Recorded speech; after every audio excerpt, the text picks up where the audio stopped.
Hello everyone, welcome to Biopool. If you like the videos present on my channel, please like, comment, share and subscribe. तो आज हम discuss करेंगे introduction of kingdom Plantae and animalia और viruses के बारे में। तो ये हमारी बायोलॉजिकल क्लासिफिकेशन की पार्ट 6 और लास्ट वीडियो है चैप्टर 2 की। इसके साथ हमारा चैप्टर कंप्लीट होता है।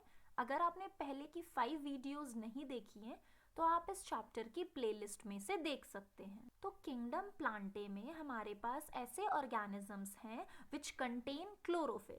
तो क्लोरोफिल प्रेजेंट है, इसका मतलब they perform photosynthesis, they are autotrophic. सभी ऑर्गेनिज्म इसमें यूकैरियोटिक हैं और इसमें मल्टीसेलुलर प्लस यूनिसेलुलर दोनों टाइप के ऑर्गेनिजम्स आपको मिलेंगे। बट विद एक्सेप्शंस, कुछ मेंबर्स हैं प्लांटे के जो हेट्रोट्रॉपिक इन नेचर है। वो इंसेक्टिवोरस प्लांट्स हैं या फिर पैरासिटिक प्लांट हैं। तो इंसेक्टिवोरस प्लांट का आपका एग्जाम्पल है bladderwort and Venus fly trap, और कैस्कटा आपका एग्जाम्पल है पैरासिटिक प्लांट का। तो हमने देखा कि किंगडम प्लांटे में सभी यूकैरियोटिक ऑर्गेनिजम्स हैं, क्लोरोफिल कंटेनिंग ऑर्गेनिज्म है which are autotrophic in nature, they perform photosynthesis. But with exceptions हमारे पास कुछ हेट्रोट्रॉपिक ऑर्गेनिजम्स हैं जो कि इंसेक्टिवोरस प्लांट्स हैं या फिर पैरासिटिक प्लांट हैं। इंसेक्टिवोरस प्लांट में हमने देखा bladderwort and Venus fly trap, और पैरासिटिक प्लांट में कस्कटा। तो प्लांट सेल यूकैरियोट्स हैं, इसका मतलब इनके पास वेल डिफाइंड न्यूक्लियस है, मेम्ब्रेन बाउंड ऑर्गेनेलीज है, क्लोरोफिल कंटेनिंग है, तो इसका मतलब क्लोरोप्लास्ट प्रेजेंट है, सेल वॉल प्रेजेंट है प्लांट्स में which is the main characteristics of kingdom Plantae. Cell wall is made up of cellulose. तो किंगडम प्लांटे में आपके पास 5 डिफरेंट आपके ग्रुप्स हैं। तो 5 डिफरेंट ग्रुप्स जो हैं वो हैं algae, bryophytes, pteridophytes, gymnosperms and angiosperms. तो इनके बारे में हम चैप्टर 3 में डिटेल में पढ़ेंगे। Next is alternation in generation, जो हम चैप्टर 3 में भी पढ़ेंगे, बट यहाँ हम डेफिनेशन पढ़ लेते हैं। ऑल्टरनेशन इन जनरेशन क्या होता है? तो प्लांट्स की लाइफ में 2 डिस्टिंक्ट फेजेस होते हैं। एक होता है डिप्लॉइड स्पोरोफाइटिक फेज और दूसरा होता है हेप्लॉइड गेमीटोफाइटिक फेज। तो जो डिप्लॉइड स्पोरोफाइटिक फेज है वो गेमीट्स प्रोड्यूस करता है, और फ्यूजन के बाद जो आपके गेमीट्स हैं वो स्पोरोफाइट, डिप्लॉइड स्पोरोफाइट प्रोड्यूस करते हैं। तो इस तरह से ऑल्टरनेशन होता रहता है। डिप्लॉइड स्पोरोफाइट गेमीट्स प्रोड्यूस करते हैं, फिर गेमीटोफाइटिक फेज स्पोरोफाइट प्रोड्यूस करते हैं। तो लेंथ ऑफ हेप्लॉइड और डिप्लॉइड फेज, क्योंकि आपकी जो प्लांट बॉडी है स्पोरोफाइटिक डिप्लॉइड है ना, और वो हेप्लॉइड स्पोर्स प्रोड्यूस कर रही है, बट एक्सेप्शंस भी हैं जो हम प्लांटे में पढ़ेंगे। तो इस तरह से जो लेंथ ऑफ हेप्लॉइड और डिप्लॉइड फेजेस है वो डिफर करती है हर एक प्लांट में या हर एक ग्रुप्स में जो हम प्लांटे में पढ़ेंगे। तो कुछ फेजेस फ्री लिविंग हो सकते हैं, डिपेंडेंट हो सकते हैं ऑन अदर्स, बट सभी ग्रुप्स में ये वेरी करता है। तो इस फिनोमेना को, जिसमें diploid sporophytic phase and haploid gametophytic phase alternate करते हैं पूरी लाइफ साइकिल में किसी भी प्लांट की, उसे हम कहते हैं alternation in generation. Next is kingdom animalia. तो किंगडम एनिमेलिया आपका चैप्टर 4 है, जिसमें हम किंगडम एनिमेलिया में डिटेल में पढ़ेंगे हमारे इनवर्टिब्रेट्स एंड वर्टिब्रेट्स। तो एनिमेलिया में सभी हेट्रोट्रॉपिक ऑर्गेनिज्म है, means they are dependent on others for their food because they can not prepare their food. Eukaryotic organism है, मींस इनके पास वेल डिफाइंड न्यूक्लियस है, well defined nucleus and membrane bound organelles. ये multicellular organism है and most important they lack cell wall, तो cell wall present नहीं है। अब हेट्रोट्रॉपिक है, मींस डायरेक्टली या इनडायरेक्टली ये प्लांट पे डिपेंडेंट है फॉर देयर फूड।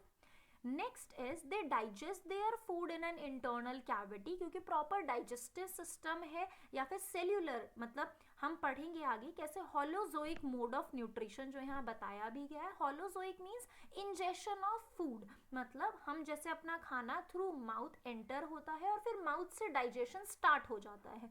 तो इस तरह से होलोजोइक न्यूट्रिशन क्या होता है? By taking food, by ingesting the food and digesting it properly, ठीक है।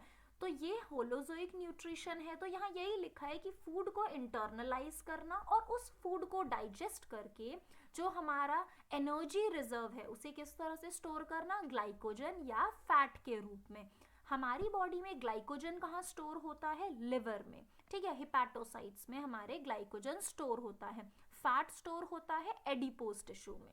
अब जो एनिमेलिया है, किंगडम एनिमेलिया में जितने भी ऑर्गेनिज्म हैं वो एक डेफिनेट ग्रोथ पैटर्न फॉलो करते हैं।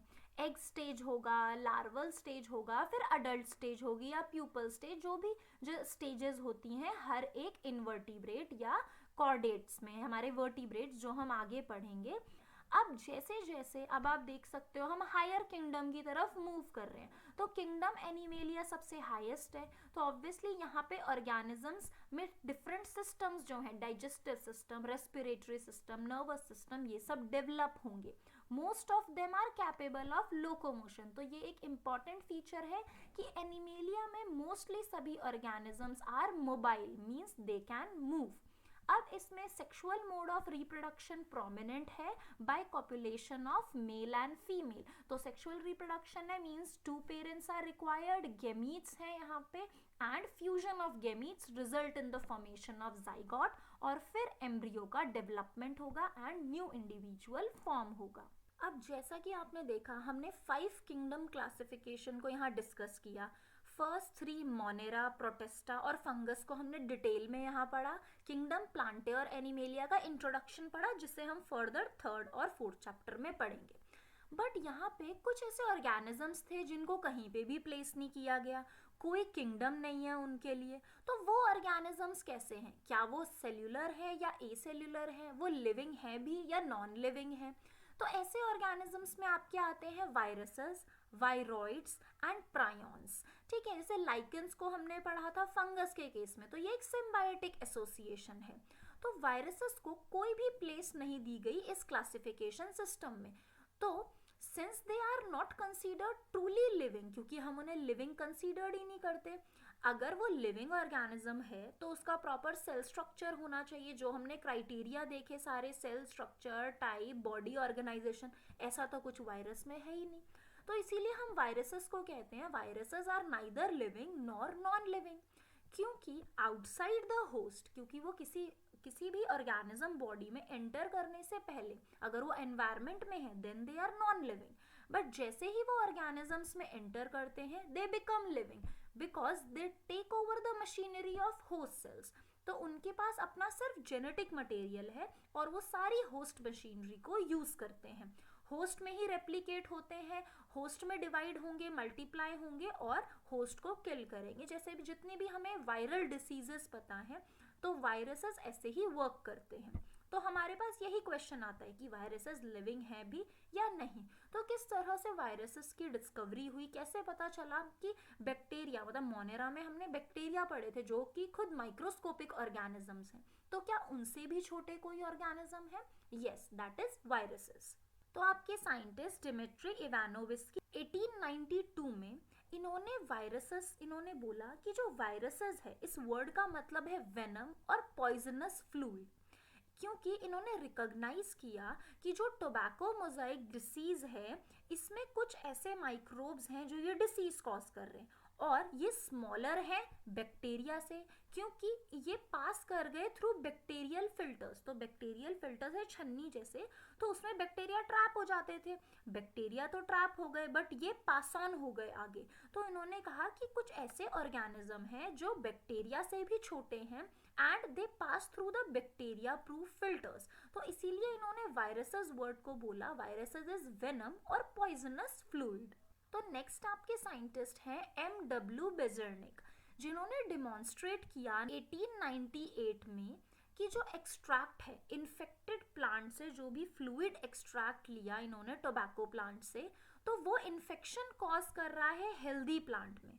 तो इन्होंने भी कहा उसे द फ्लूइड एज कंटाजियम विवम फ्लूइडम, इसका मतलब है इन्फेक्शियस लिविंग फ्लूइड। तो ये कुछ तरह से ऐसे मैजिक स्पेल जैसा लग रहा है, बट ये इन्होंने बोला वायरसेस का जो वो फ्लूइड है जो कि इन्फेक्टेड टोबैको प्लांट से लिया गया, जो हेल्दी प्लांट को इन्फेक्ट कर रहा है, that is a infectious living fluid that is able to infect a healthy plant. W.M. Stanley 1935 में इन्होंने ये बताया कि जो वायरसेस हैं दे कैन बी क्रिस्टलाइज, और वो जो क्रिस्टल्स हैं वो मोस्टली प्रोटीन से बने हैं। तो इससे हमें ये पता चला आगे कि वायरसेस का जो स्ट्रक्चर है उनके पास प्रोटीन कोट होता है और जेनेटिक मटेरियल होता है। तो वैसे अगर वो आउटसाइड द होस्ट है, मींस होस्ट के अंदर नहीं है, दे आर इनर्ट, मतलब नॉन लिविंग की तरह बिहेव करेंगे, बट जैसे ही they enter a specific host वो लिविंग हो जाएंगे, they will use the machinery, multiply होंगे, रेप्लिकेट होंगे एंड इन्फेक्ट देयर होस्ट। तो यहाँ एक वर्ड है, वायरसेस आर ऑब्लिगेट पैरासाइट।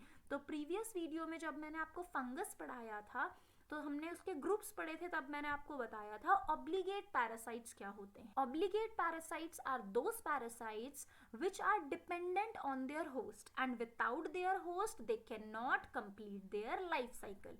तो वायरसेस भी ऐसे ही हैं, ये अपने होस्ट पे पूरी तरह डिपेंडेंट हैं, बिना होस्ट के ये अपनी लाइफ साइकिल कंप्लीट नहीं कर सकते। क्योंकि अभी मैंने आपको ये भी बताया, क्योंकि वायरसेस के पास सिर्फ प्रोटीन्स हैं, प्रोटीन कोट है और जेनेटिक मटेरियल, इनके पास अपनी कोई मशीनरी नहीं है। जैसे ही ये होस्ट में एंटर करेंगे उनकी मशीनरी यूज करेंगे। तो viruses contain genetic material, genetic material तो है दैट इज डीएनए होगा या फिर आरएनए होगा। ऐसा कोई वायरस नहीं है जिसके पास दोनों है, डीएनए या आरएनए। तो वायरसेस क्या है अगर हम डिफाइन करें, a virus is a nucleoprotein and the genetic material is infectious. तो वायरसेस क्या है, एक न्यूक्लियोप्रोटीन। अब न्यूक्लियोप्रोटीन्स क्या होते हैं? Nucleoproteins are defined as those proteins which are associated with the nucleic acids either with DNA और RNA। तो जो न्यूक्लियोप्रोटीन्स में आते हैं वो है राइबोसोम्स, न्यूक्लियोसोम्स, इनके बारे में आप 12th में पढ़ोगे, प्लस जो अभी हम पढ़ रहे हैं दैट इज वायरल न्यूक्लियोकैस्पिड प्रोटीन्स। तो न्यूक्लियोकैस्पिड प्रोटीन्स के बारे में हम नेक्स्ट स्लाइड में डिस्कस करेंगे कि क्या होते हैं। तो अभी सिंपल हमें ये समझना है कि न्यूक्लियोप्रोटीन्स ऐसे प्रोटीन्स हैं which are structurally associated with nucleic acid, और न्यूक्लिक एसिड क्या होता है, डीएनए होता है या फिर आरएनए। तो वायरसेस जो प्लांट को इन्फेक्ट करते हैं generally they have single stranded RNA, और वायरसेस जो एनिमल्स को इन्फेक्ट करते हैं दे हैव आइदर सिंगल और डबल स्ट्रैंडेड आरएनए। ठीक है, सिंगल स्ट्रैंडेड आरएनए हो सकता है, डबल स्ट्रैंडेड आरएनए हो सकता है, और डबल स्ट्रैंडेड डीएनए हो सकता है। तो ये बात आपके लिए बहुत ज़्यादा इंपॉर्टेंट है कि ऐसे वायरसेस जो प्लांट को इन्फेक्ट करते हैं वो जनरली क्या होते हैं, single stranded RNA. Viruses that infect animals वो कैसे होते हैं, आइदर सिंगल और डबल स्ट्रैंडेड आरएनए या फिर डबल स्ट्रैंडेड डीएनए। नेक्स्ट आपका वर्ड है बैक्टीरियल वायरसेस और बैक्टीरियोफाजेस। बहुत इंपॉर्टेंट वर्ड, आपको आगे भी 12th में काम आएगा, आप ये कई जगह देखेंगे। What are bacteriophages? तो bacteriophages are those viruses that infect bacteria. तो बैक्टीरियोफाजेस ऐसे वायरसेस होते हैं जो इन्फेक्ट करते हैं बैक्टीरिया को, और इनके पास कैसा जेनेटिक मटेरियल है, they are usually double stranded DNA viruses. तो इनके पास डबल स्ट्रैंडेड डीएनए है।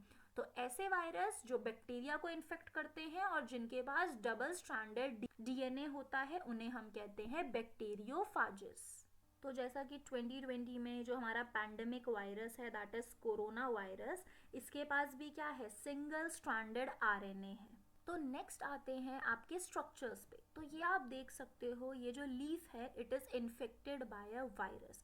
तो ये येलो ब्राउनिश कलर है, और ये जो पैचेस हैं अगर आप ऐसी लीव्स देख रहे हैं इसका मतलब that plant is infected by a virus. तो आपके पास यहाँ 3 एग्जाम्पल दिए हुए हैं। एडिनो वायरस जो कि एक डीएनए वायरस है, तो आप देख सकते हो adeno virus is a DNA virus. Tobacco Mosaic virus, तो ये प्लांट को अफेक्ट करता है, टोबैको मोजाइक डिसीज जो अभी हमने देखी। तो प्लांट को इन्फेक्ट करने वाले वायरस कैसे होते हैं, सिंगल स्ट्रैंडेड आरएनए वायरस।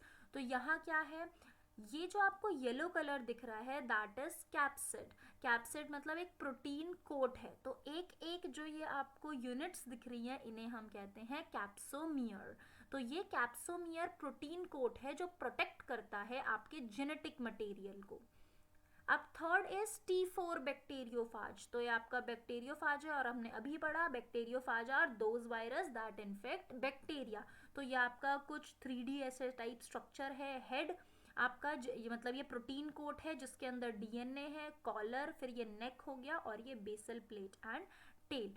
तो कोई भी स्ट्रक्चर आप याद रख सकते हैं plus example DNA virus, RNA virus and DNA virus, T4 bacteriophage. Next आपका आता है जो अभी हमने डायग्राम में देखा प्रोटीन कोट जिसे हम कैप्सिड कहते हैं, जो कि बने हैं स्मॉलर यूनिट से जिनको हम कहते हैं कैप्सोमियर्स, जो प्रोटेक्ट करते हैं न्यूक्लिक एसिड को। अब वो किस तरह अरेंज्ड है, हेलिकल या पॉलीहेड्रल ज्योमेट्रिक फॉर्म्स में ये अरेंज होते हैं। अब वायरसेस काफ़ी डिसीज कॉज करते हैं। तो करंटली 2020 का pandemic virus that is corona virus, plus आपके पास मम्स हो गया, स्मॉल पॉक्स हो गया, हर्पीज, इन्फ्लुएंजा, ठीक है, राइनो वायरस जो कि हमें कॉमन कोल्ड कॉज करता है, एड्स का virus that is human immuno deficiency virus HIV। तो ये भी आपका वायरस है दैट इज रेट्रो वायरस, इसके पास RNA है जेनेटिक मटेरियल। तो काफ़ी डिसीजेज हैं जो वायरसेस हमें कॉज करते हैं।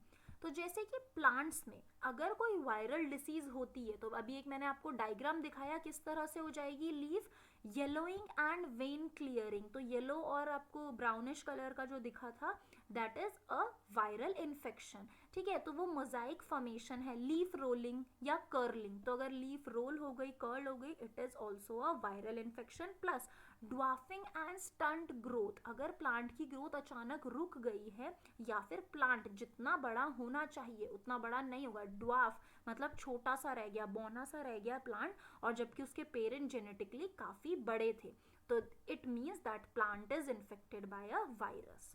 टियोडाइनर जिन्होंने डिस्कवर किया कि वायरस से भी कोई छोटा हमारे पास इन्फेक्शियस एजेंट है, और वो इन्फेक्शियस एजेंट है वायरॉइड्स। तो वायरॉइड्स स्मॉलर देन वायरसेस हैं and they cause potato spindle tuber disease. तो पोटैटो स्पिंडल ट्यूबर डिसीज जिसे हम PSTVD भी कहते हैं, तो ये डिसीज में क्या है, आपके पोटैटो का शेप जो है जैसे नॉर्मली वो ऐसे स्फेरिकल कुछ होता है, वो ये एकदम इलोंगेटेड हो जाता है और नोड्स बन जाते हैं छोटे छोटे। तो इसकी पिक्चर मैं आपको दिखाती हूँ अभी। पोटैटो का शेप एकदम चेंज हो गया है। तो इट वॉज फाउंड दैट जो आपके वायरॉइड्स हैं उनके पास फ्री RNA है but they lack protein coat, मतलब इनके पास तो सिर्फ जेनेटिक मटेरियल ही है, प्रोटीन कोड भी नहीं है विच is found in viruses. Plus second difference है कि जो वायरॉइड का जो जेनेटिक मटेरियल है it is of low molecular weight. तो उसका जो मॉलिक्यूलर वेट है वो वायरसेस के जेनेटिक मटेरियल से लोअर है। तो वायरॉइड्स किसने डिस्कवर किए, टियोडाइनर। And viroids are smaller than viruses, they have only genetic material that is RNA and it is of low molecular weight. तो what are prions? तो ये पता चला कि एक इन्फेक्शियस न्यूरोलॉजिकल डिसीजेज हैं जो कि ट्रांसमिट हो रही है by an agent that consist of abnormally folded proteins. तो कोई एजेंट है जो ट्रांसफर कर रहा है एबनॉर्मली फोल्डेड प्रोटीन्स, एंड वो जो एजेंट है it is similar to the size of viruses. तो these agents are known as prions. तो prions are those agents which transfer abnormally folded proteins. अब ये जो एबनॉर्मली फोल्डेड प्रोटीन्स हैं ये डिसीज कॉज कर रहे हैं, दैट इज न्यूरोलॉजिकल डिसीज। अब ये कैसी डिसीज है, दो हम पढ़ेंगे। एक एनिमल के केस में BSE that is bovine spongiform encephalopathy, जिसे हम मैड काउ डिसीज भी कहते हैं, क्योंकि ब्रेन में क्या क्रिएट हो रहे हैं, क्या सिंथेसाइज हो रहे हैं, एबनॉर्मली फोल्डेड प्रोटीन्स, जैसा कि एल्जाइमर में भी होता है ना। तो इसकी एक एनालॉगस डिसीज है, वेरिएंट है जो कि ह्यूमन में पाई जाती है, दैट इज CR-CoB डिसीज। तो इसका फुल फॉर्म है Creutzfeldt Jakob disease, CJD, which is found in humans. अब ये जो डिसीज है it is similar to Alzheimer. जैसे एल्जाइमर में डिमेंशिया होता है, मीन्स भूलने की बीमारी जैसे, तो इसमें भी देखा गया कि ऐसे पेशेंट जो CJD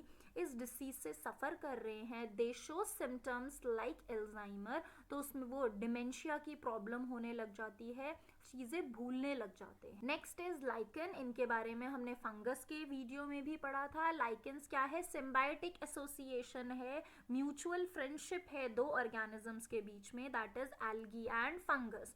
तो जो एल्गल कंपोनेंट होता है लाइकन में उसे हम कहते हैं फाइकोबियंट, एंड जो फंगल कंपोनेंट होता है हमारे लाइकन में उसे हम कहते हैं माइकोबियंट। तो ये किस टाइप का एसोसिएशन है? ऑटोट्रॉपिक एल्गी और हेटेरोट्रॉपिक फंगस का।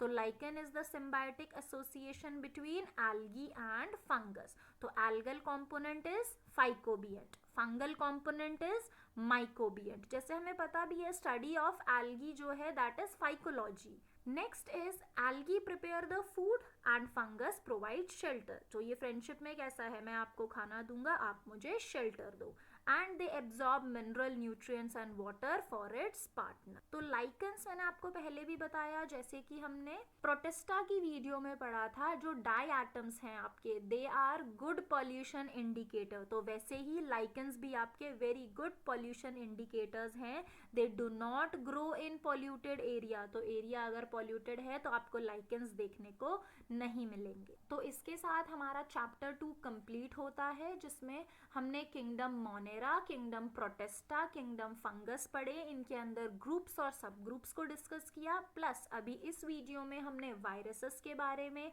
वायरॉइड्स, प्रायॉन्स और लाइकन्स के बारे में पढ़ा, और वायरसेस से होने वाली diseases plus kingdom Plantae and animalia का इंट्रोडक्शन डिस्कस किया।